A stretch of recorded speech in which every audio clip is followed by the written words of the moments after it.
झालं.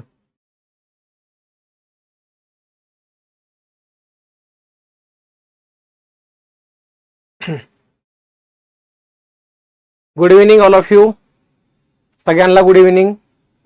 सर्वप्रथम मी आपल्या सगळ्यांचं इन्फिनिटी अकॅडमीच्या युट्यूब चॅनलवरती मनापासून सहर्ष स्वागत करतो. माझा आवाज जर तुमच्यापर्यंत येत असेल तर एकदा मला कमेंट करून सांगा की आवाज येतोय म्हणून, जेणेकरून आपल्याला पुढे डिस्कशन सुरू करता येईल.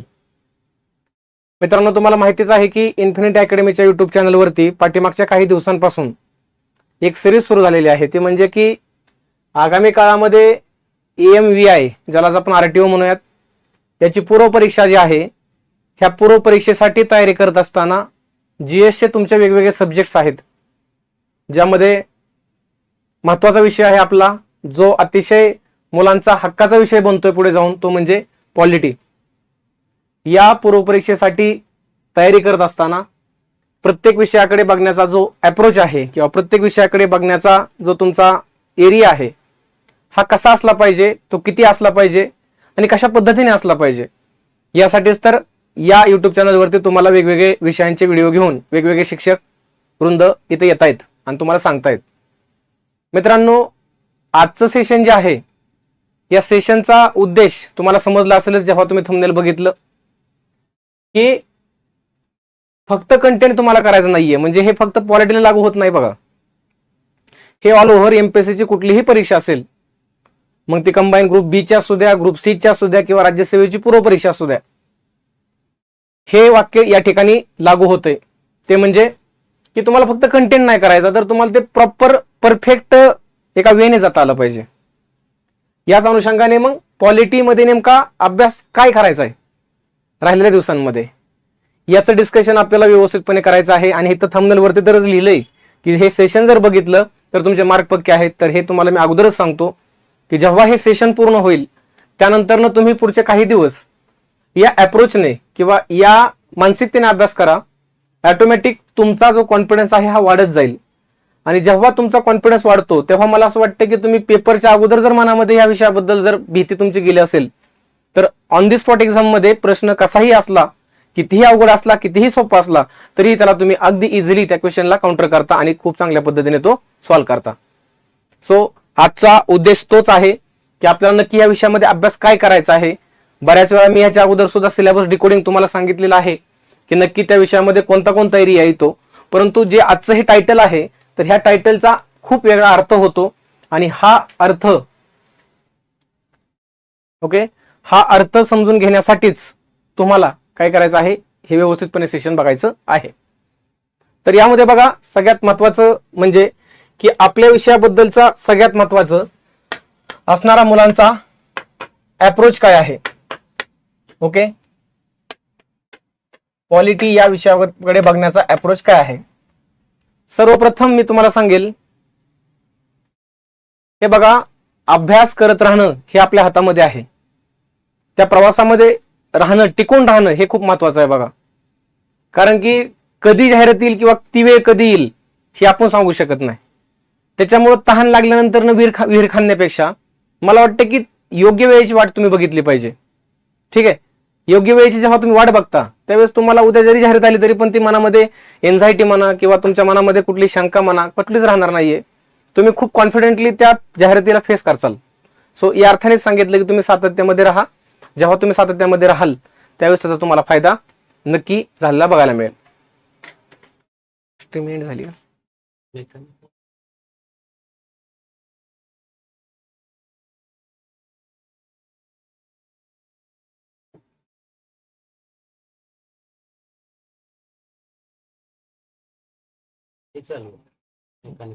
सिव्हिलची पण झाली का?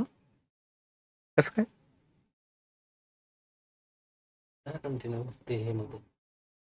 इकडं नाही का?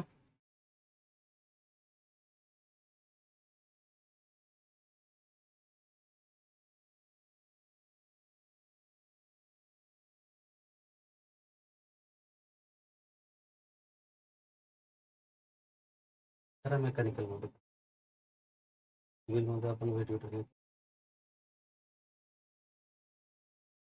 चालते. तर आता बघा, याच्यामध्ये पॉलिटी बद्दल सगळ्यात महत्वाचं तुमचं प्रिपरेशन करण्याच्या अगोदर नक्की ओपिनियन काय बनतंय. आता इथं येस, नक्कीच नक्कीच काहीच प्रॉब्लेम नाहीये बघा. होऊ शकतं का, तर 100% होऊ शकतं. ओपिनियन बद्दल मी सुरुवातीला सांगेल बघा.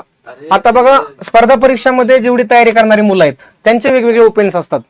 त्यात आपल्या विषयाबद्दल ओपिनियन काय असू शकतं मुलांचं. पहिलं ओपिनियन काय असतं माहितीये का, की यामध्ये फक्त आर्टिकल्स तुम्हाला पाठ करावे लागतात. हे पहिला मुलांचा बनलेला अप्रोच असतो.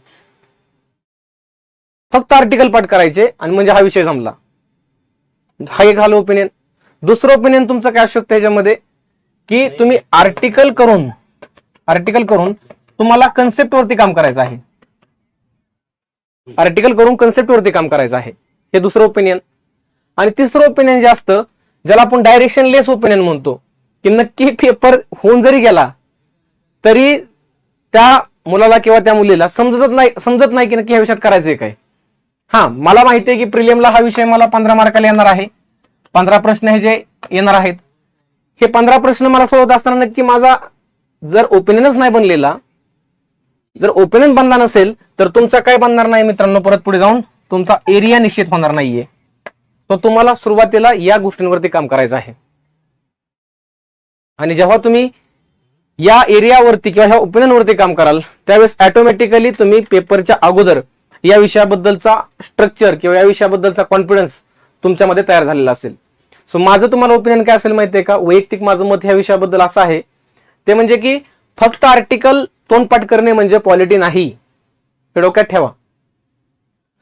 भारतीय राज्यघटनेमध्ये 395 कलम आहेत. बरीच लोक आज जर तुम्ही बघितली तर मार्केटमध्ये अशी लोक आहेत की ज्यांची 300 पेक्षा जास्त कलम तोंडपाठ आहेत, पण जेव्हा पेपरला जातात, प्रश्न बघतात, त्यानंतरनं मात्र त्यांना प्रश्न सुटत नाहीयेत. म्हणजे जो अप्रोच सांगितला की फक्त आर्टिकल पाठ केल्यानंतर मार्क येतात, तर तो इथं बसत नाहीये. मित्रांनो, जर तुम्ही पूर्व परीक्षेचं व्यवस्थितपणे अनालिसिस केलं तर माझ्या माहितीप्रमाणे तुम्ही कुठल्याही पूर्व परीक्षेला जात असताना मिनिमम 100 आर्टिकल जरी तुम्ही पाठ केले, तोंडपाठ केले, किती 100 आर्टिकल, तरी सुद्धा तुम्हाला आर्टिकलवरचे मार्क जात नाहीयेत. मग 395 जेव्हा तुम्ही आर्टिकल करता त्यावेळेस त्यातले आर्टिकल कोणते महत्वाचे आणि कोणते महत्वाचे नाहीत हे तुम्ही ठरवू शकत नाही ना मी ठरवू शकतो. हे कोण ठरवणार आहे, तर आयोगाचे PYQ ठरवणार आहेत. म्हणजे बघा, आता जर ढोबळ मानाने आपण विचार केला, एक गोष्ट आपण यात कन्फर्मली सांगू शकतो, ती म्हणजे कुठली, की 395 कलम आहेत, आर्टिकल्स आहेत. याच्यामध्ये मी म्हटलं की चला कलम 32 हे मूलभूत हक्कांमधलं अतिशय महत्वाचं कलम आहे. फंडामेंटल राईट मधलं article 32 is most important article in constitution. But त्याचा अर्थ असा होत नाही ना की आर्टिकल 33 हे महत्वाचं नाहीये. म्हणजे जेवढं महत्व 32चं आहे तेवढं महत्व 33चं पण आहे. तुम्ही एका आर्टिकलमुळे दुसऱ्या आर्टिकलचं महत्व कमी करू शकत नाही ना. हे झालं ढोबळ मानाने. पण हे जे 100 आर्टिकल तुम्हाला मी सांगितले, जे की तुमचं ओपिनियन तुम्ही बनवत आहात, तर तुमचं ओपिनियन हे बनलं पाहिजे की चलो मला पाठांतर करायचं आहेच, पण हे पाठांतर करत असताना माझा PYQ वरती भर असणार आहे. म्हणजे फॉर एक्झाम्पल, सपोज एखादा टॉपिक तुम्ही घ्या, याच्यामध्ये मूलभूत हक्क, फंडामेंटल राईट सारखा टॉपिक घ्या. फंडामेंटल राईट मध्ये आर्टिकल 12 पासून आर्टिकल 35 पर्यंतचे काय वेगवेगळे आर्टिकल्स आहेत. जेव्हा तुम्ही ह्याचे आयोगाच्या गेल्या 5-10 वर्षांचे क्वेश्चन पेपर बघता त्यावेळेस तुम्हाला एक गोष्ट समोर येते, ते म्हणजे की हा टॉपिक नक्की तुम्हाला कोणत्या वेने करायचा आहे आणि कोणत्या डायरेक्शनने करायचं आहे. आता मुद्दा काय असतो माहितीये का, आता जस्ट तुम्हाला जनरल MPSC करणाऱ्या मुलांचा अप्रोच आणि तुमचा सुद्धा या विषयाकडे बघण्याचा अप्रोच थोडा बदलून टाकण्याचा माझा प्रयत्न आहे बघा. कारण की एक्झामची डिमांड पूर्ण करणं म्हणजे परीक्षा पास होणं आहे बरं का पोरांनो. तुम्हाला काय वाटतं सांगा मला. एक्झामची डिमांड पूर्ण करणं म्हणजे पास होणं, हेच वाक्य बरोबर आहे. तुमचा अभ्यास किती आहे, तुमचा अभ्यास कशातून तुम्ही केलाय, तुम्ही अभ्यास किती वेळ केलाय, हे काहीही मॅटर करत नाही. तुम्ही फक्त एक्झामची डिमांड पूर्ण करा. मला वाटतं सिंपल हा तुमचा रूल आहे एक्झामचा. मग हा डिमांड जी आहे MPSCची, गेल्या 5-10 वर्षांचे जर तुम्ही पेपर बघितले, त्यातलं फॉर एक्झाम्पल एखादा टॉपिक आपण बघितला मूलभूत हक्कांचा, तर या मूलभूत हक्कांमध्ये पाहिलं तर आर्टिकल 15 आहे जे भेदभाव करण्यास मनाई सांगतं, बरोबर ना. डिस्क्रिमिनेशन अवॉइड करतं हे, धर्म, वंश, जात, लिंग, जन्मस्थान या कारणावरून. किंवा आर्टिकल 16 जे आहे ते पब्लिक एम्प्लॉयमेंटमध्ये, सार्वजनिक रोजगारामध्ये इक्वल ऑपॉर्च्युनिटी देते सगळ्यांना, सर्वांना रोजगारामध्ये समान संधी प्रदान करतं. आता जर तुम्ही हे व्यवस्थितरित्या जर कॉन्स्टिट्यूशन मध्ये शिकलात तर आर्टिकल 15 मध्ये त्याचे क्लॉज किती आहेत माहितीये का? सब क्लॉज 6 आहेत. किती? 6 क्लॉज आहेत. आणि आर्टिकल 16 मध्ये स्वतःचे क्लॉज किती आहेत? 6 क्लॉज आहेत. मग हिथंच आपला ओपिनियन बनला पाहिजे किंवा हिथंच आपला अप्रोच क्लिअर झाला पाहिजे की जर मी गेल्या 10 वर्षांचे जर प्रिलियमचे पेपर काढून बघितले तर हे पेपर काढून बघितल्यानंतर मला गोष्ट समजली आयोगाने 15 वरतीही प्रश्न विचारलाय, 16 वरतीही प्रश्न विचारलाय किंवा इतर कुठल्याही आर्टिकल वरती प्रश्न विचारलाय तर आयोगाने नक्की त्यात किती डेप्थ मध्ये विचारलंय? आयोगाने त्यातलं सब क्लॉज विचारलेच नाहीयेत तुम्हाला. मग अभ्यास करताना आपण काय करतो? कुणाच तरी ऐकलेलं असतं आपण की आर्टिकल तोंडपाठ करायचे, फक्त पाठांतर करायचं, म्हणून काय करतो 15च्या 6चे 6 क्लॉजला रस्ता रट्टा मारायचा प्रयत्न करतो. मित्रांनो हेच असतं कारण, ते म्हणजे की सर्वजण समान रेफरन्स पुस्तक वापरत असतात, सर्वांचा अभ्यासाचा वेळ सुद्धा सारखा असतो, परंतु सगळ्यांना समान मार्क का नाहीत पडत? त्याचं कारण म्हणजे की तुम्हाला त्या टॉपिकचा एरिया कव्हर झाला पाहिजे.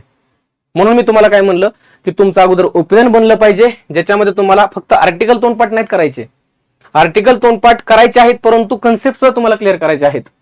म्हणजे जर तुम्ही बघितलं असेल तर बऱ्याच लोकांनी माझे बॅचचे लेक्चर पण केलेले आहेत, आरटीओच्या बॅचचे वगैरे, तर त्याच्यामध्ये अगदी सुरुवात करताना मी आपल्या नक्की विषयाचं टायटलचा अर्थ काय होतो इथून सुरू केलेला आहे बघा. म्हणजे राज्यशास्त्र या शब्दापासूनच आपण सुरुवात केलेली आहे. म्हणजे सांगायचा उद्देश हा माझा आहे की तुम्हाला जर एखादी गोष्ट व्यवस्थितपणे समजून घ्यायची ना तर त्याचा तुम्ही बेसिक पासून विचार केला पाहिजे. आणि त्यात डेप्थ किती असावी ह्याचा मी स्वतः कधी विचार केलेला नाहीये, कारण की मुलंच त्यांच्या प्रतिक्रियामधून सांगत असतात की माझी डेप्थ कशी आहे किंवा किती, आणि तुमच्या प्रतिक्रियाच मला पुढे अजून नवीन नवीन गोष्टी करायला भाग पडत असतात. सो त्याच्यामुळं सांगायचा माझा उद्देश हाच आहे की बाळांनो फक्त आर्टिकल म्हणजे पॉलिटी नाही, तुम्हाला कन्सेप्ट क्लिअर करायचे आहेत, कन्सेप्ट क्लिअर करून त्याला आर्टिकलची जोड द्यायची आहे आणि त्यानंतर तुम्हाला तुमचं ओपिनियन बनवायचं आहे की माझ्या डोक्यात हेच राहील फिट की मला फक्त कन्सेप्ट आणि आर्टिकल पाठ करायचे. त्यानंतर तुमचा एरिया तुम्हाला शोधायचा आहे आणि हा एरिया शोधत असताना तुम्हाला महत्वाची गोष्ट पीवायक्यू समोर ठेवायची आहेत. मग मी नेहमी सांगत असतो की पॉलिटीचे जर तुम्हाला 15 प्रश्न येणार आहेत तुमच्या प्रिलियमला, या 15 पैकी आजही मी शुअरली आणि कन्फर्मली सांगतो तुम्हाला या 15 पैकी मिनिमम म्हणजे कमीत कमी, हा त्याचा अर्थ होतो ना, मिनिमम 8 ते 9 क्वेश्चन हे तुमचे रिपीट झालेले तुम्हाला बघायला मिळतील. ही एक मुलांना सुरुवातीला समजत नाही, कारण की एखादा क्वेश्चन रिपीट होतो, ह्याचे 2 अर्थ असतात बघा. आता उदाहरणार्थ काय, माझं नाव सागर आहे बरोबर, पहिलं स्टेटमेंट काय माहितीये का? Sagar is my name. Sagar is my name simple भाषेत सांगतो तुम्हाला समजेल अशा भाषेमध्ये, हे पहिलं स्टेटमेंट आहे. आणि दुसरं स्टेटमेंट काय माहितीये का? माय नेम इज सागर. बरं का, आता असं एखाद्या पेपरमध्ये वाक्य आलं परंतु रिपीट क्वेश्चन होतो, हे 2 अँगलने बघणारे विद्यार्थी आहेत बघा. म्हणजे पहिला टाईपचा जो विद्यार्थी आहे त्याला काय वाटेल माहितीये का की सागर इज माय नेम जर वाक्य आहे असं आलं पेपरला पुढच्या 2-3 वर्षानंतर किंवा 4-5 वर्षानंतर, तेव्हाच तो क्वेश्चन रिपीट झाला, जो की हा ओपिनियन पूर्णपणे कसाही चुकीचा आहे. कारण दुसरं स्टेटमेंट, आता पहिल्या वर्षी हे वाक्य आलं होतं की सागर इज माय नेम, हे वाक्य आलं होतं. 2 वर्षानंतर आयोगाला वाटलं की हेच वाक्य तुम्हाला टाकायचे परंतु थोडं फिरवून टाकायचंय, मग आयोग काय करेल? माय नेम इज सागर असं वाक्य टाकेल. म्हणजे अल्टिमेटली फायनली ह्याचा अर्थ काय झाला? सारखाच झाला ना. दिस इज कॉल्ड मित्रांनो रिपिटेशन.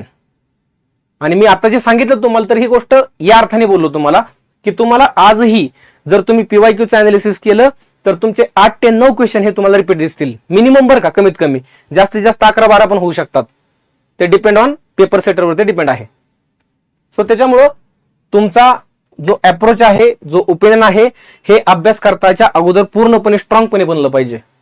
मी मान्य करतो बऱ्याच लोकांचं, आता विशेषतः इंजिनिअरिंग बॅकग्राऊंडची मुलं जे असतात, उदाहरणार्थ सिव्हिल बॅकग्राऊंड असेल, मेकॅनिकल बॅकग्राऊंड असेल, या लोकांचा ह्या विषयाशी काही संबंध नाहीये. म्हणजे 10वी पर्यंत आपण जे काही शिकलो असेल थोडंफार राज्यशास्त्र या अर्थाने वगैरे, परंतु त्यानंतर ह्याचा काही संबंधच नाही ना आपल्याला आला.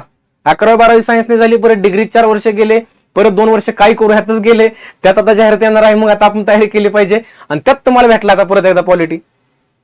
सो इथं सगळ्यांची परिस्थिती सारखीच आहे बघा, सगळे कॉमनच लेवलला आहेत. त्याच्यामुळं या विषयाला कुणीही पहिल्यांदा घाबरू नका, हे तुम्हाला मी सांगतो. क्लिअर? इथंपर्यंत जे सांगितलेलं आहे आय होप तुम्हाला अंडरस्टँड झालेलं असेल किंवा समजलं असेल. यानंतर ना थोडं पुढे जातो मी तुम्हाला आणि सांगेल ते म्हणजे की तुम्हाला या विषयाचा अभ्यास करताना नक्की फोकस काय करायचं, कोणत्या टॉपिककडे तुम्हाला लक्ष द्यायचं आहे थोडं. आणि जेव्हा तुम्हाला या गोष्टी होतील त्यानंतर तुम्हाला ऑटोमॅटिक समजून जाईल की नक्की आपल्याला कुठल्या टॉपिकला फोकस करून पुढे कन्सिस्टन्सीने अभ्यास करायचा आहे. आता बघा, हे आपलं कॉन्स्टिट्यूशन आहे. आयोगाचा फोकस आहे तो म्हणजे कशावरती? कॉन्स्टिट्यूशन वरतीच आहे. मग ह्या कॉन्स्टिट्यूशन मध्ये काय काय गोष्टी आहेत यावरती आयोग काय करतोय तुम्हाला प्रश्न विचारतोय बघा. आता बेसिकली कॉन्स्टिट्यूशन हे आपलं 26 नोव्हेंबर 1949 ला अडॉप्ट केलं गेलं. 26 नोव्हेंबर 1949 ला ते स्वीकृत केलं गेलं. त्यानंतर 26 जानेवारी 1950 ला 1950 ला ते कॉन्स्टिट्यूशन इम्प्लिमेंट झालं. म्हणजे एक गोष्ट क्लिअर तिथं समजते तुम्हाला की जेव्हा आपण हे कॉन्स्टिट्यूशन अडॉप्ट करतोय त्याच्या अगोदर हे कॉन्स्टिट्यूशन बनवण्याची एक प्रोसेस झालेली असावी ना. म्हणजे ज्याला आपण काय म्हणतो, मेकिंग ऑफ द कॉन्स्टिट्यूशन असं म्हणतो. आणि हे मेकिंग ऑफ द कॉन्स्टिट्यूशन आहे. इंटरेस्टिंग गोष्ट ही आहे बघा, ती म्हणजे की आपल्याला स्वातंत्र्य 1947 ला मिळते, त्याच्या पूर्वीच म्हणजे 1946 ला ही प्रोसेस सुरू होते. म्हणजे बिफोर इंडिपेंडन्स ही प्रोसेस सुरू होते आणि आफ्टर इंडिपेंडन्स म्हणजे 1949 ला ही प्रोसेस कंप्लीट होते. आणि ह्यामध्येच आपल्याला काय मिळतंय? फ्रीडम मिळतंय.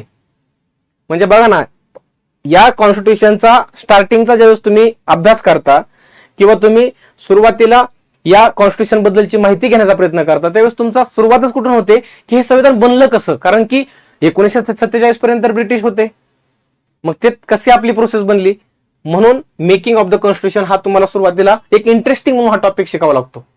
बरेच लोक ह्या टॉपिककडे ह्या अर्थाने बघतात की नाही सर खूप फॅक्च्युअल डेटा आहे. मला मान्य आहे, परंतु एखादा घटनाक्रम, उदाहरणार्थ तुम्ही एखाद्या मूवीला गेला थिएटरमध्ये, तुम्ही मूवी बघून आला आणि तुम्हाला मी किंवा कुणीही जर 4, 5 किंवा अगदी 10 दिवसांनी किंवा महिन्याभराने जरी विचारलं, अरे तो XYZ नावाचा जो मूवी आहे तो कसा आहे रे, बरं तो तुम्हाला सांगेल असा असा आहे, पण तुम्ही काय म्हणाल की नाही मला जरा व्यवस्थितपणे सांग.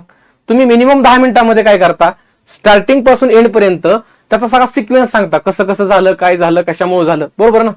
सेम इथं ते फॉलो करायचं तुम्हाला. म्हणजे कुठलाही विषय तुम्ही ज्यावेळेस अभ्यास करता त्यावेळेस तुम्ही त्याला बर्डन म्हणून अभ्यास करूच नका ना. तुम्ही उलट त्याच्याकडे इंटरेस्ट म्हणून बघा. त्याच्याकडे तुम्ही इंटरेस्ट म्हणून बघत असताना ह्या गोष्टी कशा घडतायत, कशा आहेत ह्याची तुम्हाला उत्सुकता असली पाहिजे. आणि जेव्हा ह्यात तुमच्यामध्ये उत्सुकता निर्माण होते त्यावेळेस समजायचं की तुम्ही त्या विषयाकडे पॉझिटिव्ह अप्रोचने बघताय. अभ्यास करत असताना, कुठल्याही विषयाचा अभ्यास करत असताना तुम्ही त्याला ओझं म्हणून जर अभ्यास केला तर तो अभ्यास कधीच सोपा होणार नाही बघा. तुम्ही त्याला बघतानाच इतक्या पॉझिटिव्ह वेने बघा, कारण की तो अभ्यास तुमच्या नंतर आलाय, त्याच्या अगोदरचे तुम्ही आहात. सो या अर्थानेच सांगेल मी तुम्हाला की कॉन्स्टिट्यूशन हे खूप इंटरेस्टिंग आहे बघा. खूप इंटरेस्टिंग सब्जेक्ट आहे हा.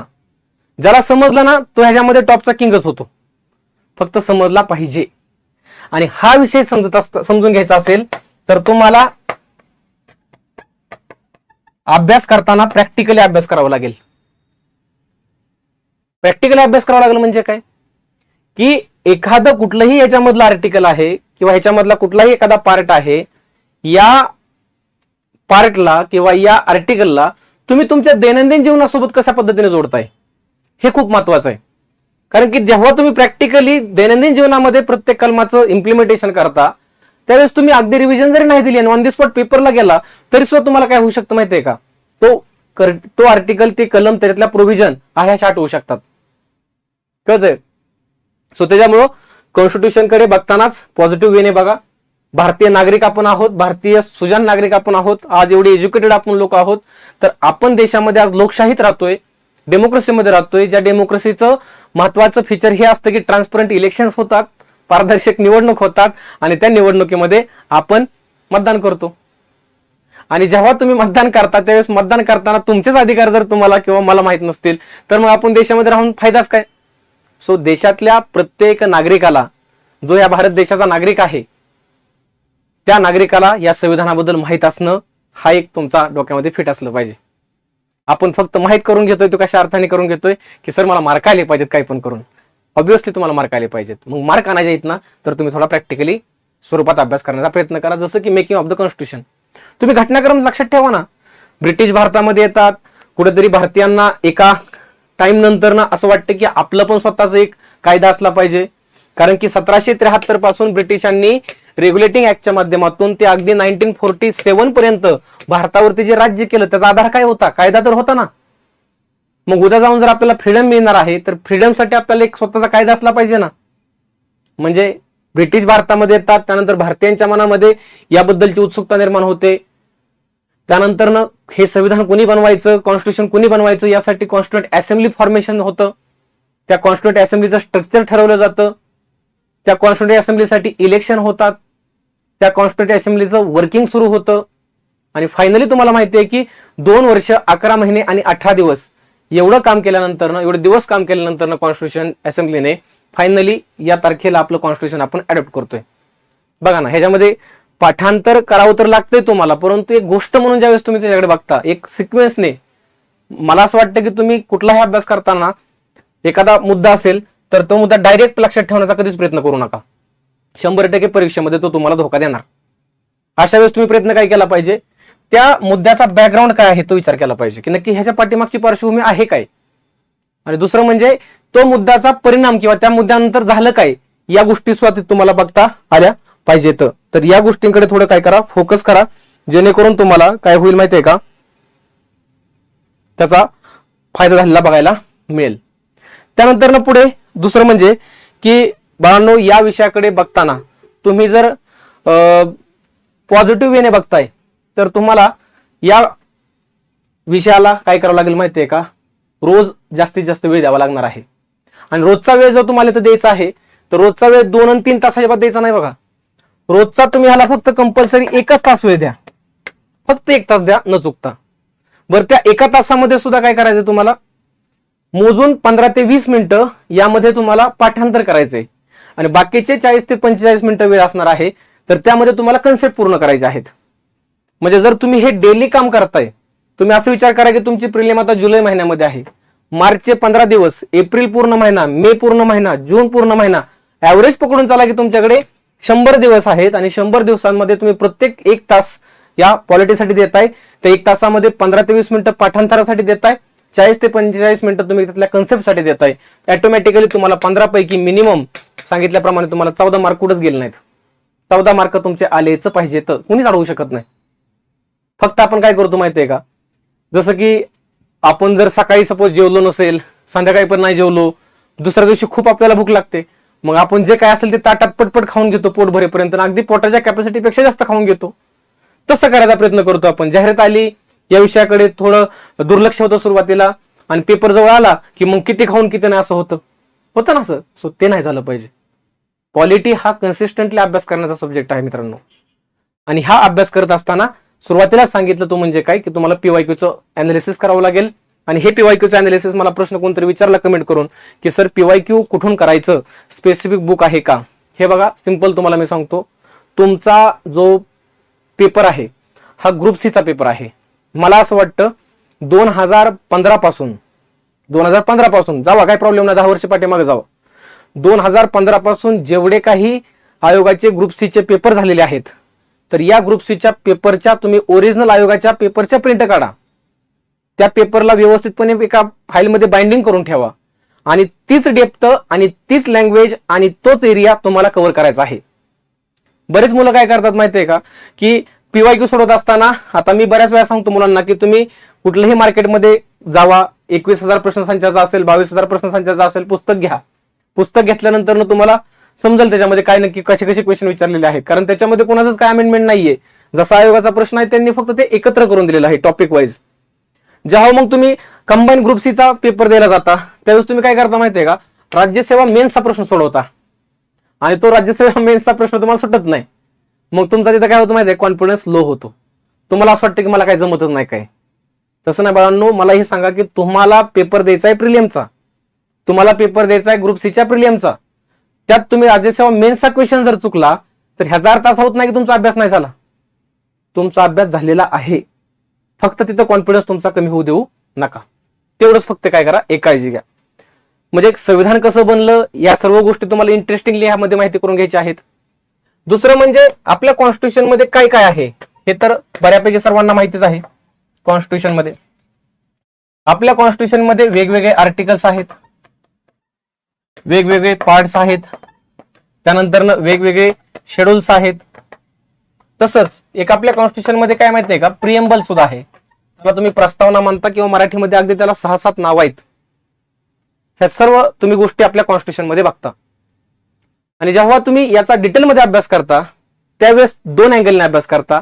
जर तुम्हाला खरंच संविधान समजून घ्यायचे तर तुम्ही each and every article perfectly करा. बट मी सुरुवातीलाच काय सांगितलंय, प्लीज कंप्लीट आयोगाची डिमांड पूर्ण करा. आणि ही आयोगाची डिमांड तुम्हाला काय सांगेल माहितीये का? PYQ. कळतंय? PYQ ज्यावेळेस तुम्ही बघता त्यावेळेस तुम्हाला समजतं की नक्की मला ह्या विषयात काय करायचं आहे, किती करायचं आहे आणि कसं करायचंय. नाहीतर मला माहिती नाही तुमची कॅपॅसिटी काय. मी ऑफलाईनच्या विद्यार्थ्यांना ज्यावेळेस बोलतो, भेटतो, ते काउन्सिलिंगला वगैरे येतात, मी त्यांच्याशी चर्चा करतो. तुमच्यामध्ये मी असं म्हणू शकत नाही की कोणाच्यात कॅलिबर कमी आहे किंवा जास्त आहे. मी जर सपोज एखादं एक 10-15 पानांचं एक बुकलेट जर तुम्हाला मी दिलं आणि तुम्हाला म्हटलं किंवा कुठल्याही शिक्षकाने तुम्हाला म्हटलं की बाबा मला एवढं 4 दिवसामध्ये तोंडपाठ करून लाईन टू लाईन मला कुठं काय आहे हे सगळं मला ॲक्युरेट माहित पाहिजे, मला विश्वास आहे तुम्ही तेवढं करणार. तुम्ही 100% तेवढं करणार. त्याच्यामुळे तुमच्या कॅलिबर किती आहे, तुमच्या टॅलेंट किती आहे याच्यावरती कुणीही ऑब्जेक्शन घेत नाहीये. म्हणजे मी ह्याचं उदाहरण नेहमी देत असतो ना की 10वी-12वीला नापास झालेली मुलं सुद्धा क्लास 1 झालेली आहेत. असं काय नाही, बॅकग्राऊंड तुमचं एज्युकेशनल काहीच मॅटर नाही करत, इथं करतं. परंतु तेवढे इफर्ट्स घेतले की ती लेवल बॅलन्स होताना आपल्याला बघायला मिळते. किंवा एखाद्या डिग्रीमध्ये खूप कॉप्या केलेल्या असतात बघा, डिग्रीत कॉप्या करतं इकडे घाबरतो का मला जमल का नाही, संबंधच नाही. कारण त्यावेळेसची मॅच्युरिटी हितली मॅच्युरिटी ही पूर्णपणे कशी आहे, वेगळे. इथं तुम्हाला अभ्यास करताना अभ्यासातली मॅच्युरिटी तुम्हाला डेव्हलप करावी लागते. तो त्याच्यामुळं डिमांड तुम्हाला पूर्ण करायची आहे, एवढं फक्त कायम डोक्यात ठेवा माझ्या विषयाच्या बाबतीमध्ये तरी. आर्टिकल्स, प्रिएम्बल, शेड्यूल आणि पार्ट्स. मग हे आर्टिकल जर तुम्ही बघितले 1949ला ज्यावेळेस आपलं कॉन्स्टिट्यूशन आपण अडॉप्ट केलं त्यावेळेस हे आर्टिकलची संख्या होती 395. आज ही संख्या 465 पेक्षा जास्त आहे. हे कमी जास्त होणारच आहे. कारण का, हे जे कॉन्स्टिट्यूशन आहे, मी नेहमी सांगतो की हे संविधान आहे. हे संविधान म्हणजे आपले जिवंत दस्तऐवज आहे, लिव्हिंग डॉक्युमेंट आहे ज्याला म्हणतो आपण. जसं की ज्यामध्ये वेळेनुसार गरजेनुसार बदल करता येऊ शकतो. मग हा बदल करणं म्हणजे काय, की ज्या गोष्टी आवश्यक आहेत त्या कॉन्स्टिट्यूशन मध्ये तुम्ही ऍड करताय, ज्या गोष्टींची आवश्यकता नाही त्या गोष्टी तुम्ही कॉन्स्टिट्यूशन मधून रिमूव्ह करताय. That is called amendment in constitution. आणि ज्यावेळेस आपले फाउंडिंग फादर्स ऑफ कॉन्स्टिट्यूशन जे होते 1949चे, त्यांनी पण हा विचार केलाच होता की जे संविधान आज भारताला 1949ला आवश्यक आहे तेच पुढच्या 75 वर्षानंतर 2024-25ला ते तसंच असलं पाहिजे, ह्याची काही शाश्वती नाही हे त्यांना पण माहिती होतं ना. कारण तुम्ही विचार करा, भारत जसा 1947ला होता तसा आज नाही ना, बदल झाला. मग संविधान सुद्धा बदलावं लागणार आहे. म्हणून त्यांनी त्यावेळेस त्याच्यामध्ये तशी प्रोव्हिजन केली आर्टिकल 368 मध्ये, हे सर्वांना माहित असावं की गरजेनुसार संविधानामध्ये बदल केले जाऊ शकतात. म्हणून आज जे संविधान आहे हे उद्या तसंच राहील ह्याची काही शाश्वती नाहीये, किंवा आज जसं आहे तेच 10 वर्षानंतर राहील ह्याची काही शाश्वती नाहीये. वेळेनुसार गरजेनुसार त्यामध्ये बदल केले जातील आणि हे बदल आपल्याला ऍक्सेप्ट सुद्धा करावे लागतील. त्याच्यामुळेच तर मी इथं काय लिहिलं 465 पेक्षा जास्त, म्हणजे ही संख्या कमी जास्त होताना आपल्याला बघायला मिळते. त्यापुढे जर तुम्ही बघितलं तर महत्वाची गोष्ट म्हणजे काय की पार्ट्स. ओरिजिनल कॉन्स्टिट्यूशन मध्ये आपल्या पार्ट्स किती होते, 22. आज पार्ट्सची संख्या किती आहे, 25. आणि मी सुरुवातीला सांगेल की जेव्हा तुम्ही पॉलिटी सारख्या विषयाचा अभ्यास करताय तर काही पथ्य पाळायची बघा. जसं आपण म्हणतो ना की जास्त चहा पिल्यानंतर डायबिटीज होऊ शकतो, तुम्ही चहा सोडला पाहिजे. तसंच पॉलिटीचा अभ्यास करताना पार्ट्स जे आहेत हे आकड्यांमध्ये लिहायचे नाहीयेत, हे तुम्हाला रोमन अंकामध्ये लिहिता आले पाहिजेत. शेड्यूल सुद्धा तुम्हाला ओरिजिनली किती होते, 8 होते, आज किती आहेत, 12 आहेत. हे दोन्हीही तुम्हाला रोमन अंकामध्ये लिहिता आलं पाहिजे जेव्हा तुम्ही पार्ट्स आणि शेड्यूलचा विचार करता. आणि राहिला प्रिएम्बलचा एक प्रश्न, बऱ्याच लोकांना what is the exact meaning of preamble समजत नाही. समजते, मी थोडक्यात नेहमी सांगत असतो की it is a nothing another, it is a conclusion of or it is a summary of constitution, it is a philosophy of constitution. संविधानाचं तत्वज्ञान म्हणजे प्रिएम्बल सांगतंय. म्हणजे जर थोडक्यात उद्या आज तुम्ही अभ्यास करताय, अभ्यास करत असताना तुम्ही तुमच्या एखाद्या घरच्यांना सांगताय की आपलं संविधान म्हणजे काय आहे, मग तुम्ही संविधान घेऊन 395 कलम वाचून दाखवणार आहे का, शक्यच नाही ना. घरचे म्हणतात झोप जा, काहीतरी काम कर. त्यावेळेस तुम्ही प्रिएम्बल वाचून दाखवणार, म्हणणार दिस इज आवर कॉन्स्टिट्यूशन, हे आपल्या देशाचं काय आहे, संविधान आहे. सो त्याच्यामुळं preamble is nothing another, it is a only summary or conclusion or philosophy of our Indian constitution. आणि इंडियन कॉन्स्टिट्यूशनचं एक वैशिष्ट्य आहे ते म्हणजे की जगामध्ये सर्वात लेंदीस्ट कॉन्स्टिट्यूशन आपलं आहे. तुम्ही विचार करा, अमेरिकेचं आता जे चर्चेमध्ये सुरू आहे बघा, अमेरिका युद्ध सुरू आहे, अमेरिका इराण इस्रायल, त्या अमेरिकेचं कॉन्स्टिट्यूशन अमेरिकेने 1789 विचार करा, आपला काही संबंध पण नाही त्यावेळेस, आपण एक फक्त कॉलनी होतो त्यावेळेस ब्रिटिशांची. त्या अमेरिकेचं कॉन्स्टिट्यूशन त्यावेळेस त्यांनी अडॉप्ट केलेलं आहे 1789 ला. आणि ते कॉन्स्टिट्यूशन अडॉप्ट केल्यानंतर ना आज जर तुम्ही बघितलं 2025 पर्यंत किती वर्ष झाले तुम्हीच काउंट करा, त्या ओरिजिनल कॉन्स्टिट्यूशन मध्ये अमेरिकेच्या युएसच्या ओनली 7 आर्टिकल्स आहेत. फक्त 7 कलमांवरती तो देश तिथून पुढे काय झालाय चालत आलेला आहे. आणि त्यात बदल सुद्धा खूप कमी वेळा झालेत बघा. माझ्या माहितीप्रमाणे 27-28 वेळा फक्त बदल झालेत आतापर्यंत. पण हे भारतात का नाहीये? कारण भारत हा विविधतेने नटलेला देश आहे. विविधता ही म्हणजे तुमच्या फक्त कपड्यांमध्ये नसते, विविधता म्हणजे तुमच्या फक्त केसांच्या स्टाईलवरती नसते. विविधता काय असते? भाषेवरती असते. विविधता काय असते? धर्मांमध्ये असते. विविधता असते जातींमध्ये असते. विविधता प्रत्येक कल्चरमध्ये असते. आणि ह्या सगळ्यांसाठी एक संविधान आपल्याला बनवायचं आहे. तर घटनाकारांनी त्यावेळेस विचार काय केला की आपल्याला संविधान बनवत असताना कुठल्याही एका गटाला पाठीमागं ठेवता येणार नाही, कुठल्याही गटाला आपल्याला पिछाडलेल्या अवस्थेमध्ये ठेवता येणार नाही. सर्वांना सोबत घेऊन जायचंय आणि गरज पडली तर त्यामध्ये राहिलेल्या वर्गासाठी प्रोव्हिजन करता येऊ शकतात का अशीही तरतूद करायची आहे. म्हणून तर त्यांनी 368 कलम टाकलं. तर या गोष्टी तुम्हाला यामध्ये सुरुवातीला काय करायच्या आहेत समजून घ्यायच्या आहेत बाळांनो. त्यानंतर ना पुढं जर बघितलं तर कॉन्स्टिट्यूशन मध्ये हे वेगवेगळे घटक तुम्हाला मी सांगितले. मग कॉन्स्टिट्यूशनला तुम्ही जर व्यवस्थितपणे डिस्ट्रीब्यूट केलं, प्रिलियमचा जर तुम्ही एरिया जर कव्हर करण्याचा प्रयत्न केला तर प्रश्न कुठे आहेत बघा तुम्हाला सांगतो. पॉलिटीचे प्रश्न 3 टाईप मध्ये येतात बघा. मी त्याचे टाईप सांगतो तुम्हाला. टाईप ए, टाईप बी आणि टाईप सी अशा 3 कॅटेगरीमध्ये प्रश्न विभागले जातात. टोटल प्रश्न किती आहेत? 15 प्रश्न आहेत. मग ए कॅटेगरीमध्ये जास्त प्रश्न बनताना तुम्हाला बघायला मिळतील. ए कॅटेगरीमध्ये तुमचे 7 ते 8 क्वेश्चन बनतात बघा बाळांनो. म्हणजे जवळपास 50% क्वेश्चन तुमचे कॅटेगरी ए मध्ये बनतायत. कॅटेगरी बी मध्ये तुमचे 4 ते 5 क्वेश्चन बनतायत आणि राहिलेले किती म्हणजे 2 ते 3 क्वेश्चन तुमचे सी कॅटेगरीमध्ये बनतायत. हा सांगतो ना मी, त्याबद्दल मी तुम्हाला सांगतो. एकदा मला कमेंट करून सांगा रे, माझं जे मी तुम्हाला जे बोलतोय, माझा जो तुम्हाला सांगतोय तो आवाज तुम्हाला क्लिअर आहे का किंवा समजतोय ना मी जे सांगितलेलं ते तुम्हाला, का डोक्यावरून चाललंय तेवढं एकदा सांगा. कमेंट काय दिसलं नाहीत मला, लय वेळ झालं.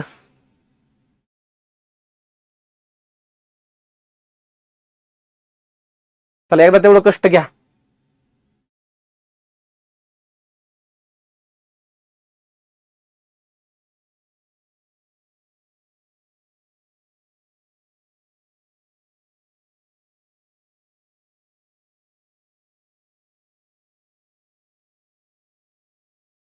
चला जनता लवकर सांगा.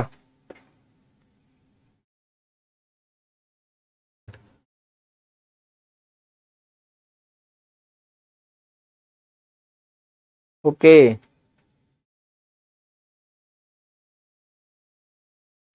पहिल्यापासून सगळं रिपीट करू का? तर कॅटेगरी ए 7 ते 8 क्वेश्चन तुम्हाला विचारले जातात बरं का. याच्यामध्ये कोणते कोणते टॉपिक आहेत बघा. पहिला टॉपिक आहे संविधान सभेची निर्मिती किंवा ह्याला आपण घटना निर्मिती म्हणूयात. संविधान सभेची निर्मिती किंवा ह्याला घटना निर्मिती सुद्धा आपण म्हणूयात. हा टॉपिक तुम्हाला या कॅटेगरीमध्ये करायचा आहे.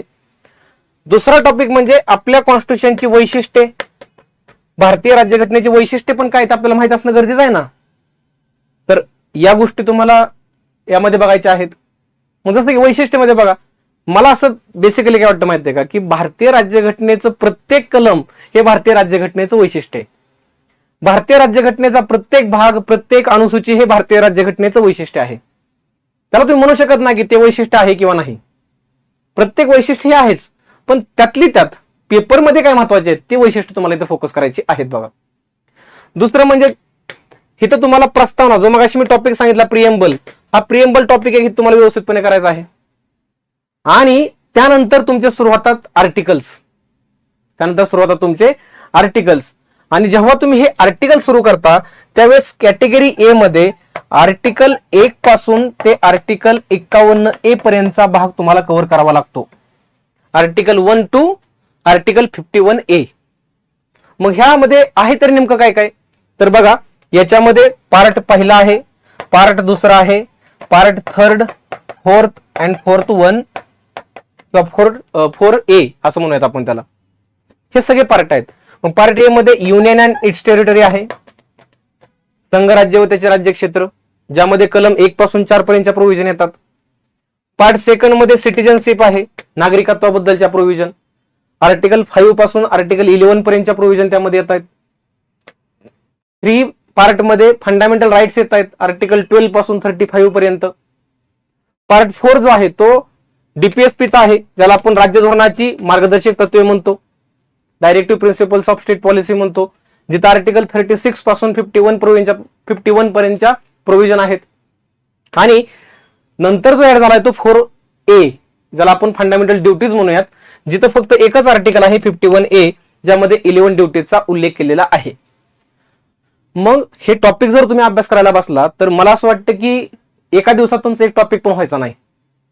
पण मी परत एकदा सांगतो, समोर काय नाही डिमांड आणायची. आयोग काय विचारते, मूलभूत हक्कांमध्ये भले खूप मोठा टॉपिक आहे, पण आयोग विचारतंय काय सांगा, कलम 17 मध्ये काय आहे, किंवा आयोग काय म्हणतंय की भारतीय राज्यघटनेच्या कोणत्या कलमाने अस्पृश्यता नष्ट केलेली आहे, क्लिअर माहित पाहिजे 17. आयोग तुम्हाला थोडीच विचारते का तेव्हा की अॅट्रॉसिटी ऍक्ट जो आहे त्याच्यामध्ये काय प्रोव्हिजन आहेत, त्या बेअर ऍक्ट मधलं काहीच नाही विचारणार तुम्हाला. किंवा कलम 16 मध्ये ज्या सार्वजनिक रोजगारामध्ये समान संधी आहेत त्यात तुम्हाला त्यातली माहिती विचारली जाऊ शकते. जसं की आता EWS बद्दलच्या रिझर्वेशनची तरतूद कोणत्या कलमामध्ये आहे तुम्हाला माहित असलं पाहिजे 16.6 मध्ये, पण एक्झॅक्ट पेपर मध्ये 16.6 नाही विचारणार प्रिलिमला, ते 16 मध्ये आहे एवढं माहित असणं गरजेचं आहे. सो इझी टू मीडियम स्वरूपाचा अभ्यास तुम्हाला प्रिलिम मध्ये या विषयाचा करायचा आहे. आणि तुमच्या आरटीओ मध्ये सगळ्यात मोठा अडथळा जो आहे तर ती प्रिलिम आहे. या प्रिलिमला तुम्हाला काउंटर करायचंय तर जेवढं पाहिजे तेवढंच करा. नाहीतर लायब्ररीत बसलाय, एखादा राज्यसेवा मेन्सचा अभ्यास करतोय किंवा एखादा कंबाईन मेन्सचा अभ्यास करतोय ग्रुप बीचा वगैरे, ज्याने तुमच्यापेक्षा जास्त पुस्तकं वाचलेले आहेत, त्यांनी नवीनच काहीतरी तुमच्या समोर ठेवलेलं आहे, त्यावेळेस तुम्ही डोक्याला हात लावून बसताय, अरे मला हे पण वाचावं लागेल का, अजिबात तसलं काय करू नका बरं का. हिथंच आपण सगळ्यात मोठी चूक करतो की तुम्ही स्वतःवरती विश्वास ठेवत नाही, स्वतःच्या रेफरन्स मीटरवरती विश्वास ठेवत नाही, तुम्ही काय करता दुसरं काहीतरी बघायचा प्रयत्न करता आणि ह्याच्यामध्ये तुमचं पण जातं आणि त्याचं पण जातं, परीक्षेत मार्क जातात. आहे का ना रिलेटिव्ह, मला सांगा बरं. तर ठाम राहा, तुमच्या रेफरन्सवरती ठाम राहा. आणि ज्याने माझे लेक्चर केलेले तर त्या पोरांना माहिती आहे की प्रॅक्टिकल पॉलिटी हा कसा शिकवतो आपण. कारण की अशी बरीच मुलं, मला 1-2-3 मुलांचे नावं दिसले बघा की जी मुलांना अगोदर पॉलिटीचा पीचा अर्थ पण माहित नव्हता, पण ती पोरं आता सर 14-15 मार्क येत आहेत. आता नुकतेच पेपर त्यांनी बघितले, सोडून बघितले, मार्क त्यांना येत आहेत. सांगायचा उद्देश आहे की विषय अवघड नाहीये, त्याला सोपा तुम्हाला करता आला पाहिजे. सो इथपर्यंतचा जो टॉपिकचा एरिया आहे, की टॉपिक सांगितले 1, 2, 3, 4, 5, 6, 7, 8, 9 म्हणजे जवळपास 8 ते 9 टॉपिक साठी तुम्हाला 7 ते 8 प्रश्न येणार आहेत. एवढं फक्त तुम्हाला इथं काय करायचं आहे, कव्हर करायचं आहे. दुसरं कॅटेगरी बी. या कॅटेगरी बी मध्ये मी म्हटलं की 4 ते 5 क्वेश्चन तुमचे इथं बनणार आहेत. मग कॅटेगरी बी मध्ये मी काय टाकतो माहितीये का, गव्हर्नमेंट टाकतो. बघा कॅटेगरी बी मध्ये मी तुम्हाला गव्हर्नमेंट टाकत असतो. आणि आता ह्याच्यामध्ये 2 प्रकारची गव्हर्नमेंट ह्यामध्ये कॅटेगरी टाकतो आपण, एक म्हणजे सेंट्रल गव्हर्नमेंट आणि दुसरं स्टेट गव्हर्नमेंट, केंद्र शासन आणि राज्य शासन. आता मूळ मुद्दा हा आहे की कंबाईन ग्रुप सी चा पेपर तुम्ही देताय तर तुमचा फोकस हा सेंट्रल वरती असला पाहिजे का स्टेट वरती असला पाहिजे, तर माझं स्पष्टपणे मत आहे तुमचं राज्य शासनावरती मत असलं म्हणजे फोकस असलं पाहिजे. मग जेव्हा तुम्ही स्टेट गव्हर्नमेंटचा अभ्यास करता त्यामध्ये वेगवेगळे ऑर्गन्स आहेत बघा, जसं की कार्यकारी मंडळ आहे, दॅट इज कॉल्ड एक्झिक्युटिव्ह. दुसरा लेजिस्लेचर आहे, त्याला आपण कायदेकारी मंडळ म्हणतो. आणि थर्ड वन ज्युडिशरी, न्यायमंडळ ज्याला म्हणतो आपण. कार्यकारी मंडळ, कायदे मंडळ आणि न्यायमंडळ. मग कायदे बनवणे काम कोणाचं, या कायदेकारी मंडळाचं. कायद्यांची अंमलबजावणी करणे हे काम कोणाचं आहे, कार्यकारी मंडळाचं. आणि त्या कायद्यांची घटनात्मक वैधता तपासणं, कॉन्स्टिट्युशनल व्हॅलिडिटी चेक करणं हे काम कोणाचं आहे, ज्युडिशरीचं आहे. मग ह्या प्रत्येक ऑर्गनमध्ये वेगवेगळे घटक येतात. जसं की महाराष्ट्रामध्ये एक्झिक्युटिव्ह मध्ये काय काय येणार आहे, तर यामध्ये तुम्हाला काय करावं लागेल, राज्यपाल बघावं लागेल. त्यानंतर ना सीएम मुख्यमंत्री बनावं लागेल, मुख्यमंत्री सुद्धा टॉपिक बघावं लागेल. त्यानंतर ना राज्य मंत्रिमंडळ हा पण टॉपिक बघावा लागेल. आणि लास्ट वन महाधिवक्ता, ज्याला आपण ऍडव्होकेट जनरल ऑफ स्टेट म्हणतो. आर्टिकल किती आहे त्याचं सांगा रे मला, आर्टिकल किती आहे? 165. असे 4 ते 5 टॉपिक आहेत जे एक्झिक्युटिव्ह मध्ये आहेत. हे तुम्हाला फोकस प्रिलिमसाठी करायचंय. नाहीतर इथं तुम्ही जास्त फोकस राष्ट्रपतीवरती नका करू, काय आवश्यकता नाहीये. जास्त फोकस तुम्ही पंतप्रधानावरती नका करू, फोकस आवश्यकता नाहीये. पण स्टेटवरती इथं फोकस करणं अपेक्षित आहे एक्झिक्युटिव्ह मध्ये. सेम लेजिस्लेचर मध्ये पण तुम्हाला हेच करायचं आहे. स्टेट लेजिस्लेचर, राज्य विधिमंडळ ज्याला म्हणतो आपण. राज्य विधिमंडळाचा अभ्यास करताना आपण अगदी कोणाच तरी नोट्स बघतो, कोणाच तरी पोरांच्या चर्चावर ऐकतो. नाही त्या गोष्टी आपण त्यामध्ये ऐकतो की हे आहे ते आहे.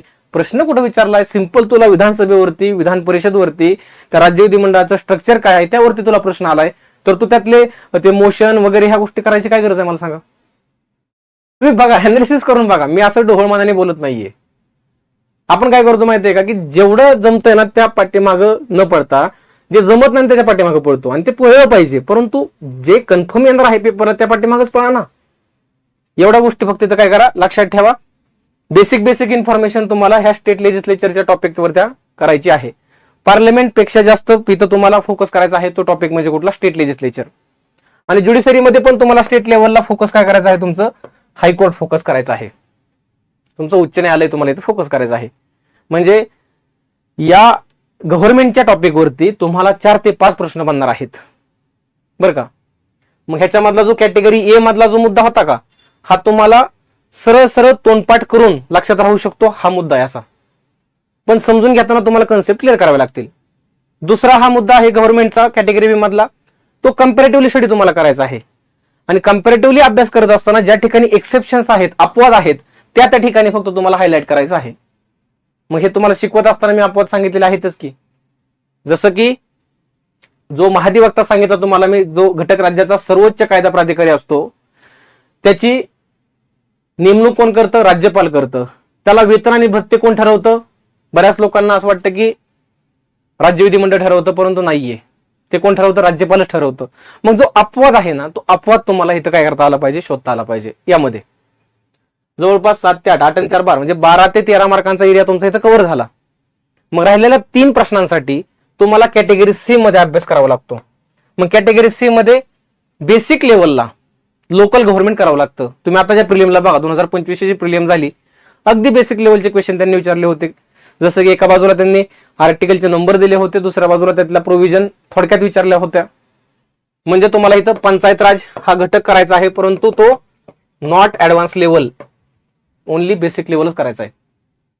मग यामध्ये तुम्हाला कमिटीज करायच्या आहेत, परंतु कमिटी मेन कमिटी करायच्या आहेत. जसं की आता पंचायत राज म्हणलं की बलवंतराय मेहताशिवाय पंचायत राज पूर्ण होऊ शकत नाही देशामध्ये. आणि महाराष्ट्रामध्ये वसंतराव नाईक समितीशिवाय पंचायत राज पूर्णच होऊ शकत नाही. मग ह्या कमिट्या तुम्हाला फोकस करायचे. तुम्ही बघा 25च्या प्रिलियमला त्यावरती प्रश्न आयोगाने विचारलेले आहेत. सो या गोष्टी तुम्हाला इथं फोकस करायच्या आहेत. त्यानंतर त्यासाठी झालेले अमेंडमेंट, 73वी घटना दुरुस्ती, 74वी घटना दुरुस्ती, या गोष्टीवरती तुम्हाला प्रश्न इथं बनताना बघायला मिळणार. 1-2 प्रश्न तरी तुम्हाला ह्याच्यावरती बनतात. कशावरती? पंचायत राजवरती. मग राहिलेला 1 ते 2 प्रश्न आहेत जे पण हातातून पण नाही गेला पाहिजे. मग त्यासाठी काय करायचंय तुम्हाला? तर कॉन्स्टिट्युशनल बॉडी आणि नॉन कॉन्स्टिट्युशनल बॉडीज, ज्याला आपण घटनात्मक आयोग आणि बिगर घटनात्मक आयोग म्हणतो. जसं की आता नॅशनल बॅकवर्ड कमिशन असेल, national commission for schedule caste असेल, national commission for schedule tribe असेल, UPSC असेल, SPSC असेल, इलेक्शन कमिशन असेल, that is called constitutional bodies. आणि मी नेहमी सांगत आलो तुम्हाला की एखाद्या बॉडीला तुम्ही कॉन्स्टिट्युशनल बॉडी कधी म्हणणार आहात? जेव्हा त्या बॉडीचं प्रोव्हिजन हे कॉन्स्टिट्यूशन मधल्या एका स्पेसिफिक आर्टिकल मध्ये आहे. आता उदाहरणार्थ बघा ना तुम्ही, नॅशनल बॅकवर्ड कमिशन 338B मध्ये आहे, national commission for schedule caste 338 मध्ये आहे, national commission for schedule tribe 338A मध्ये आहे, बरोबर. इलेक्शन कमिशन 324 मध्ये आहे, 324 मध्ये आहे, UPSC 315 मध्ये 315 मध्ये आहे. So this is called constitutional bodies. आणि नॉन कॉन्स्टिट्युशनल बॉडीज म्हणजे की जिचं एखादी बॉडी महत्वाची आहे. उदाहरणार्थ काय? National women commission, state women commission, national minority commission, ज्याचा कुठंच उल्लेख कुठल्याच आर्टिकल मध्ये केलेला नाहीये, that is called non constitutional bodies. तो हा एरिया तुम्हाला एवढा कव्हर करता आला पाहिजे मित्रांनो. जर तुम्ही एवढा अशा पद्धतीने एरिया कव्हर करताय ना, आणि सोबत याच्यामध्ये मी काय सांगितलं तुम्हाला परत एकदा, पीवायक्यूचं महत्व काय बघा, हे एक तुम्हाला सांगतो या सेशन मध्येच. मी नेहमी सांगतो मुलांना की पीवायक्यू तुम्हाला 2 वेळा सोडवायचे आहेत. विषयाला परफेक्ट जर करायचे तर 2 वेळा पीवायक्यू सोडवायचे, पहिल्यांदा आणि सगळ्यात शेवटी. मग मध्ये जो गॅप आहे, हा जो मध्ये गॅप आहे, ह्यामध्ये काय करायचंय तुम्हाला, कंटेंट वाचायचं आहे. यामध्ये काय वाचायचंय, कंटेंट वाचायचा आहे. मग आता इथं लक्ष द्या थोडं फक्त, की पहिल्यांदा पीवायक्यू का सोडवले आणि परत पीवायक्यू का सोडवले. मग एखादा मुलगा, आता जनरली मुलांची अभ्यास करण्याची पद्धत कशी असते बघा, 3 टाईपची अभ्यासाची पद्धत असते. पीवायक्यू, कंटेंट, पीवायक्यू ही एक पद्धत असते. दुसरी कंटेंट, कंटेंट, पीवायक्यू, म्हणजे पहिल्यांदा वाचलं, त्यातलं काय आठवलं नाही म्हणून ते परत वाचलं आणि परत पीवायक्यू सोडवले, बरं का. आणि तिसरी पद्धत आहे कंटेंट, कंटेंट, कंटेंट, शेवटपर्यंत फक्त रट्टा मारा आणि फक्त कंटेंट करणं. काय वाटतं तुम्हाला, सांगा की ह्यातली कुठली मेथड तुम्ही फॉलो करता, सांगा मला, कमेंट करून सांगा रे. चलो मुझे बताओ, कमेंट करके बताओ.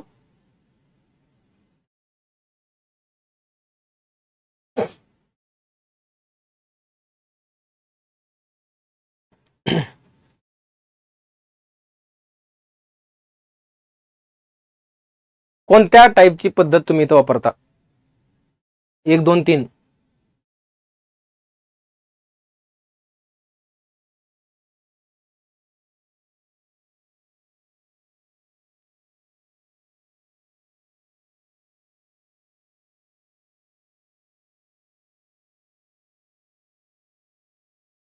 चला पटपट सांगा रे, सगळे सांगा.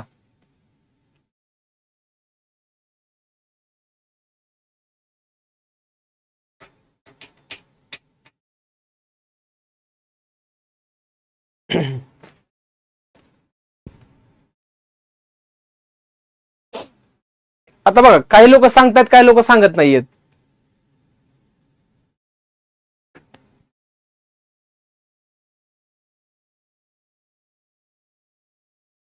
येतील की 100% येतील. बघा हे बघा, मी काय म्हटलं, तुम्ही पुस्तक कुठलंही वापरा, तुम्हाला मार्क येणारच. फक्त तुम्ही अभ्यास करताना कसा करताय ना, ह्यावरती डिपेंड ठरतं की तुम्ही 40च्या पुढे किती जाणार आणि 40च्या मागे किती येणार. मी सांगत असतोय पोरांना, वर्गामध्ये सुद्धा सांगितलेलं आहे की तुम्ही शक्यतो याच्यामध्ये फॉलो काय करा माहितीये का, पॅटर्न क्रमांक 1 फॉलो करा, जिथं जास्तीत जास्त रिझल्ट येतो. बघा PYQ, content, PYQ, PYQ, content, PYQ, असं का. तर बघा, तुम्ही उदाहरणार्थ एखादा टॉपिक घ्या, परत घ्या कुठला, फंडामेंटल राईट हा टॉपिक घ्या. हा टॉपिक तुम्हाला वाचायचा आहे, पण मी काय म्हणले अगोदर, पीवायक्यू बघा. इथं पीवायक्यू सोडवा नाही म्हणलं मी तुम्हाला, पीवायक्यू बघा म्हणलंय मी. म्हणजे जेव्हा तुम्ही हे पीवायक्यू बघाल त्यावेळेस तुम्हाला समजेल की या फंडामेंटल राईट मध्ये नक्की क्वेश्चनचा एरिया काय आहे, क्वेश्चन विचारलाय नेमका कुठं, हे तुम्हाला हे सांगेल. इथं तुम्हाला चेक करायचंय का तुम्ही किती बरोबर वाचलंय, किती चुकीचं वाचलंय, नाही, काही गरज पण नाही. म्हणजे मूलभूत हक्कांचे जर तुमचे आर्टिकल नंबर 12 पासून आर्टिकल 35 पर्यंत स्पेसिफिक आयोगाने फोकस केलेले फक्त 8 ते 9 आर्टिकल असतील, तर हे तुम्हाला इथं समजतील ना. आयोग वारंवार ह्याच आर्टिकल वरती प्रश्न विचारते. मग तुम्ही काय कराल, वाचताना त्याच आर्टिकल वरती जास्त काय करणार, फोकस करणार. म्हणजे तुम्हाला काय वाचायचं ते समजलं, तुम्ही नंतर ते वाचलं, आता त्यानंतर परत एकदा पीवायक्यू सोडवायचे. बरं, आता नेक्स्ट टाइम ज्यावेळेस पीवायक्यू तुम्ही सोडवणार आहात, त्याचा उद्देश काय, त्याचा पर्पज काय आहे, तर मी जे वाचलंय ते बरोबर वाचले का चूक वाचले हे चेक करण्यासाठी, म्हणजे to check your accuracy of your study. Simple, to check your accuracy. कशासाठी, सेकंड टाइम पीवायक्यू सोडवायचे तुम्हाला.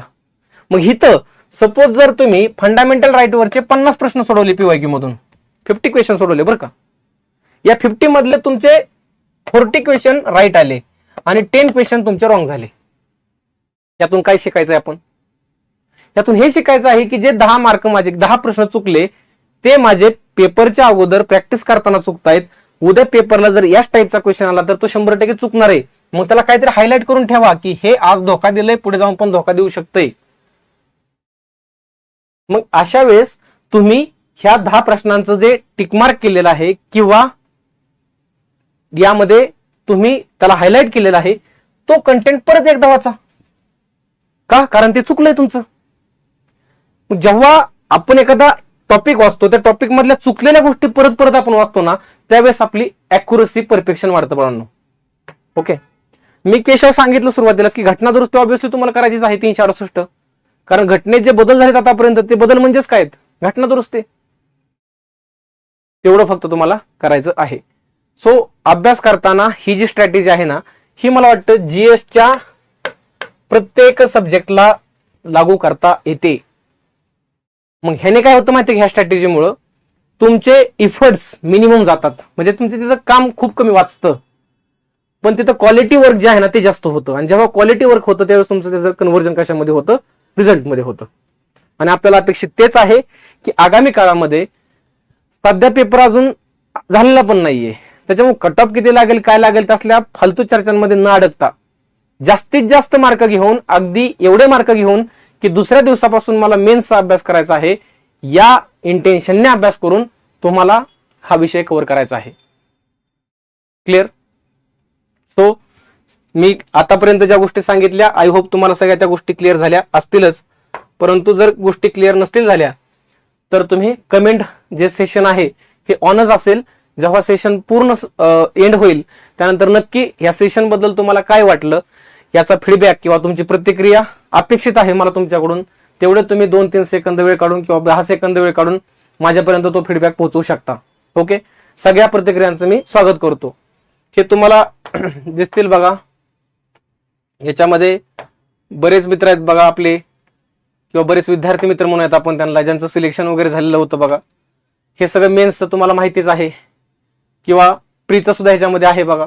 आरटीओ प्रिलियमचं पीवायक्यूचं अनालिसिसचं पुस्तक आहे, 2020चा जो लास्ट टाइम पेपर झाला होता त्याच्याबद्दलचं.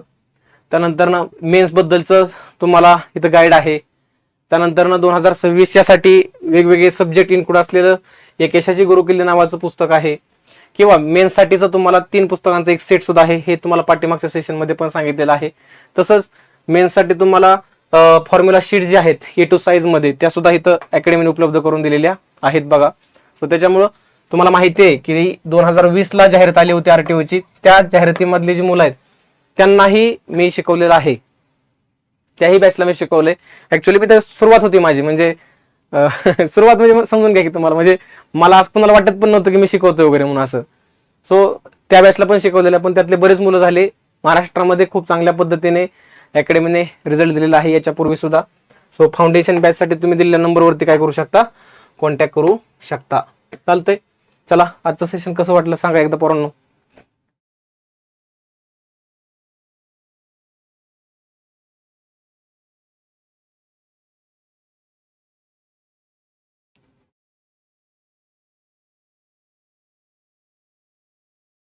फक्त सेशन संपल्यानंतर जे कमेंट बॉक्स आहे त्यामध्ये नक्की सांगा.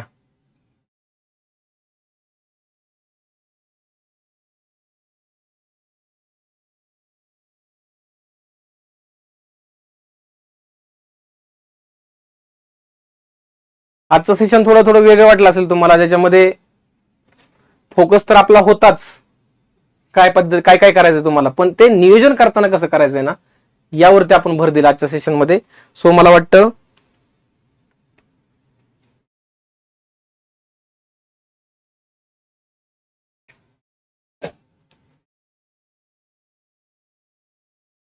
येईलच बघा.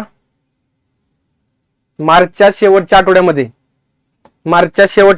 किंवा 20 तारखेच्या पुढे आसपास ग्रुप बी ची जाहिरात येईल बघा. ग्रुप बी ची जाहिरात येईल, आणि त्यानंतर काही दिवसातच लगेच ग्रुप सी ची पण जाहिरात येईल.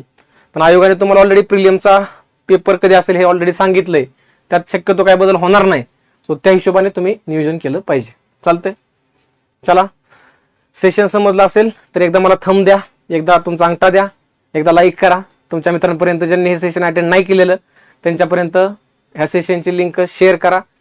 नक्कीच आगामी काळामध्ये सुद्धा युट्यूबच्या माध्यमातून तुमच्यापर्यंत वेगवेगळी माहिती, वेगवेगळा डेटा, वेगवेगळा एरिया जो एक्झाम ओरिएंटेड आहे तर तो पोहोचवण्याचा प्रयत्न करेल नक्कीच. So thank you so much again all of you. भरपूर मुलं जॉईन झालेले होते, ह्याच्यातून समजतं की मुलांना आपण जे शिकवतो ते मुलांना नक्की प्रामाणिकपणे समजतं. ओके, चला थांबू आपण. Thank you all of you.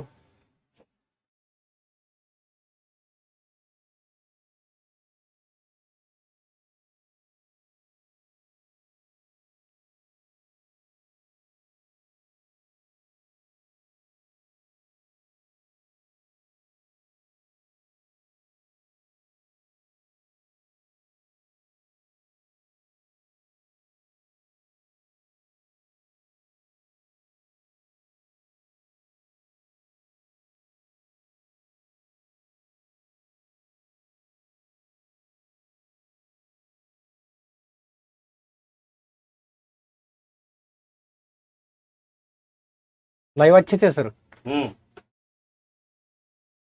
गड़बड़ हो